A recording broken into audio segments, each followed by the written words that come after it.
दोस्तों शुरुआत कर दी हमने हमारी आज की जर्नी की और अभी हम जा रहे हैं पैंगोंग से मनाली। तो ये आप रास्ते में देख रहे हैं ट्रक उल्टा पड़ा हुआ है यहाँ पर, इसकी बाकी की बॉडी तो गायब है, शायद बर्फ़ में कहीं नीचे गिर गई पहाड़ से। और ये आप देख रहे हैं बर्फ़ का पहाड़ है। तो पैंगोंग से आप मनाली जाएंगे तो ये बर्फ़ का पहाड़ होकर ही हमें आगे बढ़ना पड़ता है। और सामने गाड़ी खड़ी हुई है, ट्रक रुका हुआ है, तो हमें भी यहाँ पर रुकना पड़ेगा। दोस्तों अभी हम टांगलेंग ला टॉप पर पहुँच चुके हैं। ये हाईएस्ट टॉप है और यहाँ पर अभी हमारी गाड़ी के ब्रेक फेल हैं। जो हमारी गाड़ी का टायर है, बैक साइड का जो ब्रेक है, डिस्क ब्रेड जो ख़त्म हो चुका है। उसके बाद हम रिस्क लेके गाड़ी चला रहे हैं यहाँ पहाड़ पर। करीब ये मान के चलिए 18,000 फीट ऊपर आए हैं हम बिना ब्रेक के, और अब इतना ही नीचे हमें जाना है बिना ब्रेक के, क्योंकि हमने डिस्क पैड ढूंढा। हीरो एक्सट्रीम का डिस्क पैड मिलता नहीं है। लेह के अंदर हमने ढूंढ लिया, खारू में ढूंढ लिया। अब हम मनाली में देखेंगे तो गेयर में कंट्रोल करके हम अभी गाड़ी को उतार रहे हैं। कोई दिक्कत नहीं, चला रहे हैं हम। इसका एल्टीट्यूड है 17,482 फुट। टांगलेंगला पास है जहाँ पर अभी हम मौजूद हैं। और अभी हम यहाँ से आगे साचू की ओर जा रहे हैं, फिर अटल टनल होते हुए हम लोग मनाली जाएंगे। दोस्तों अभी हम गाटा लूप्स के पहाड़ पर पहुंच चुके हैं। ये गाटा लूप्स के पहाड़ हैं और यहाँ पर 21 घुमाव हैं, यानी 21 टर्न है। तो 21 टर्न को क्रॉस करते हुए हमें नीचे की ओर जाना है। तो नीचे सबसे पहले शक्ति गांव आएगा, उसके बाद में खरू आएगा। तो हम इनको क्रॉस करते हुए खरू के लिए जा रहे हैं। तो अभी हमारी गाड़ी के ब्रेक फेल हैं, तो हमने हमारे जो बाकी साथी हैं उनको दूसरे व्हीकल से मनाली भेज दिया है। और अभी लोकेश और मैं सिंगल ड्राइव कर रहे हैं। लोकेश अपनी बाइक डुक पर है और मैं अपनी एक्सट्रीम पर हूँ। और अभी हम मनाली के लिए जा रहे हैं। तो गाटा लूप्स का पहाड़ है। अभी हमने इरादा किया है कि अकेले ही हम पहाड़ को उतरेंगे और मनाली तक पहुंचेंगे। मनाली में जब हमारे ब्रेक सही हो जाएंगे, उसके बाद में हम हमारे साथियों को बाइकों पर बिठाएंगे। उसके बाद आगे की जर्नी हम तय करेंगे। दोस्तों अभी हम गाटा लूप्स की सबसे डरावनी जगह पर पहुंच चुके हैं। यहाँ पर एक ट्रक ड्राइवर एंड कंडक्टर आते हैं और बर्फ़ के अंदर उनका ट्रक फंस जाता है। तो वो ड्राइवर कंडक्टर को छोड़ के नीचे गांव में मदद के लिए जाता है। और ज़्यादा बर्फ़बारी की वजह से वो टाइम पर वापस नहीं आता है और कंडक्टर प्यास की वजह से मर जाता है। तो यहाँ पर जो भी लोग निकलते हैं यहाँ से, वो पानी की भरी हुई बोतलें यहाँ पर चढ़ा के जाते हैं। तो यहाँ पर लाखों हज़ारों बोतलें पड़ी हुई हैं। दोस्तों अभी हम गाटा लूप्स की सबसे डरावनी जगह से आगे निकल चुके हैं और ये आप देख रहे हैं यहाँ पर भी घुमाव आ रहा है, टर्न आ रहा है। तो यहाँ पे देख रहे हैं आप ट्रक वगैरह, कार वगैरह सभी तरीके के व्हीकल यहाँ पर चल रहे हैं। तो यहाँ पर ये मान के चलिए ज़्यादातर डरावना ही रास्ता देखने को मिलेगा आपको पूरे लद्दाख के अंदर। ज़्यादातर सेफ रास्ता आपको मिलेगा नहीं, पहाड़ी और ज़्यादातर पहाड़ी पे चढ़ना पड़ेगा, आपको उतरना पड़ेगा। पास आएंगे तो पासों को आपको कवर करना पड़ेगा। तो सारा रास्ता ऐसा ही है। और ये देखिए यहाँ पे अगर आप फास्ट स्पीड में अगर लेकर आते हैं और एकदम से टर्न पे घुमाओगे तो ये मान के चलिए आप नीचे कूदोगे। तो इस तरीके का यहाँ रास्ता है। तो लोकेश और मैं साथ चल रहे हैं। लोकेश करीब मेरे से आगे निकल जाता है, उसकी गाड़ी में ब्रेक है, मेरी में नहीं है। मैं गियर से कंट्रोल करके अभी यहाँ पे ड्राइव कर रहा हूँ। तो लोकेश 1-2 किलोमीटर के बाद रुक जाता है। रुकने के बाद में फिर हम वापस से साथ हो जाते हैं, फिर वापस ड्राइव करते हैं। तो अभी हम दोनों ही साथ हैं। बाकी के हमारे साथी ट्रक के अंदर लिफ्ट लेके मनाली निकल चुके हैं, तो उनसे हम मनाली के अंदर मिलेंगे। तो अभी लोकेश और मैं ही जा रहा हूँ और आप रास्ता देख रहे हैं कितना डरावना रास्ता है और कितना रिस्क वाला रास्ता है। तो उस रास्ते को हम कवर करते हुए आगे की ओर बढ़ रहे हैं। तो चारों तरफ यहाँ पर घुमाव ही घुमाव नज़र आ रहे हैं। करीब हमें 1 घंटे से ज़्यादा हो चुका है ड्राइव करते हुए, लेकिन अभी तक हमने पहाड़ पूरा कवर नहीं किया। सो गाइस अभी हम सरचू पहुँच चुके हैं और सरचू से एक पास और कवर करना है हमें, उसके बाद हम मनाली की ओर निकलेंगे। अभी हम सरचू हैं, ये देखिए आप सरचू का एरिया।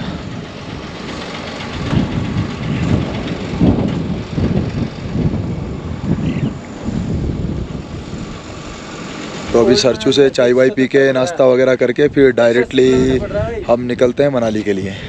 दोस्तों करीब आधा 1 घंटा सरचू के अंदर रेस्ट करने के बाद हमने वापस ड्राइव स्टार्ट कर दी है। और सामने आप देख रहे हैं सरचू पुलिस के बैरिकेड आ रहे हैं और बोर्ड लगा हुआ है जिस पे लिखा हुआ है बारालाचला पास 33 किलोमीटर एंड मनाली 177 किलोमीटर, यानी अभी 177 किलोमीटर हमें ड्राइव करना है। उसके बाद में हम मनाली पहुँच पाएंगे। दोस्तों अभी हमें जिंगजिंग बार, जिस्पा, किलोंग, सिस्सू कवर करते हुए मनाली के लिए जाना है। और सामने आपको बर्फ़ का पहाड़ नज़र आ रहा होगा, इस बर्फ़ के पहाड़ को भी हमें क्रॉस करना है।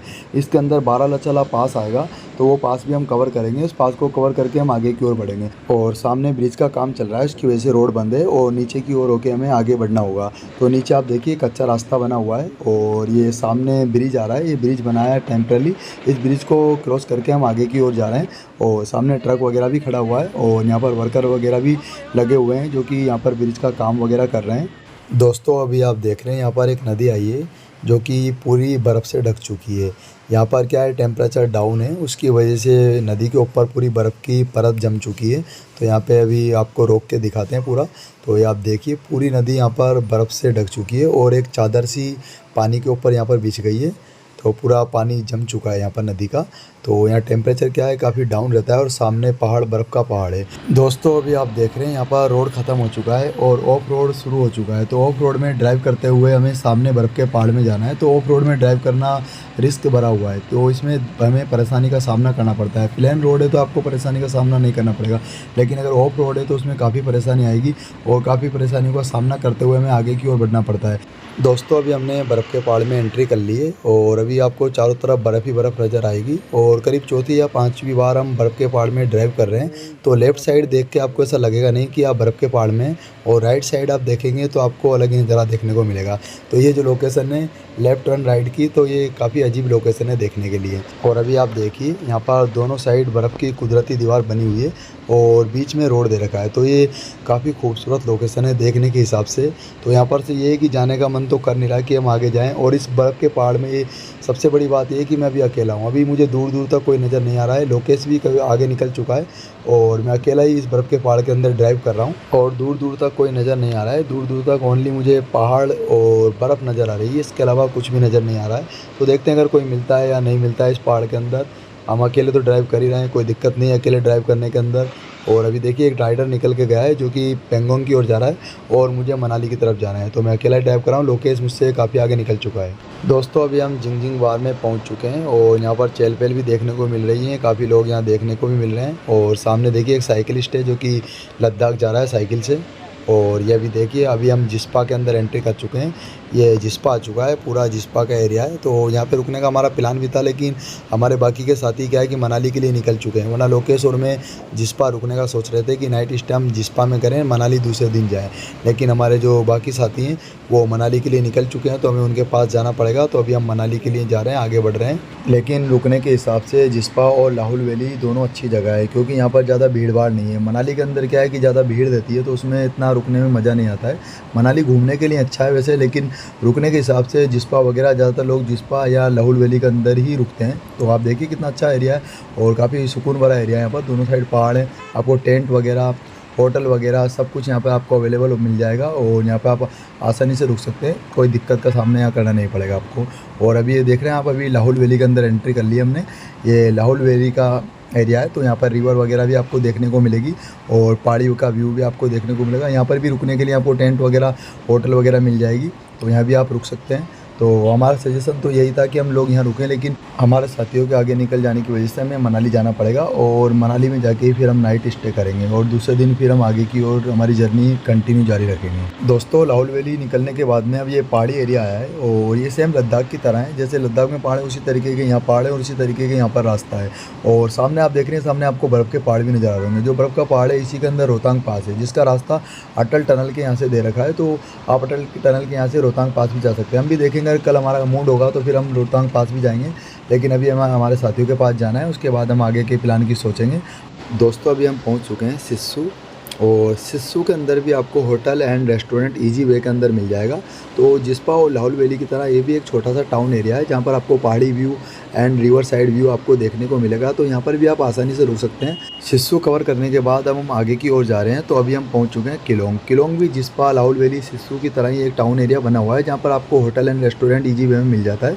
तो अगर आप भी चाहते हैं कि आपको भीड़ भाड़ वाला एरिया पसंद नहीं है, तो आप मनाली की जगह इन चारों में से किसी भी जगह पर रुक सकते हैं। तो ये आपको ईजी वे में आपको यहाँ की बुकिंग मिल जाती है।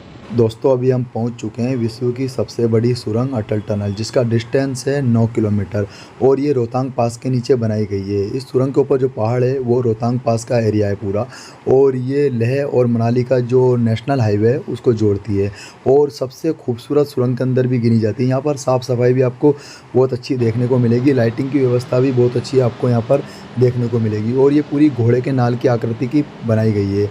और हमने अभी तक इतनी सुरंगें देखी हैं, लेकिन इतनी अच्छी व्यवस्था और सुरंगों के अंदर हमें देखने को नहीं मिली जैसा कि अटल टनल के अंदर हमें देखने को मिला है। सो गाइस अभी हम मनाली पहुंच चुके हैं, तो हमारी जर्नी लद्दाख से मनाली तक की कंप्लीट हो चुकी है। तो मिलते हैं नेक्स्ट व्लॉग के अंदर। जब तक के लिए हमारे YouTube channel rider Sahil Khan को लाइक करें, सब्सक्राइब करें, कमेंट करें और बेल आइकन बजाएं, जिससे कि आने वाली वीडियो आपके पास आसानी से पहुँच सके। शुक्रिया।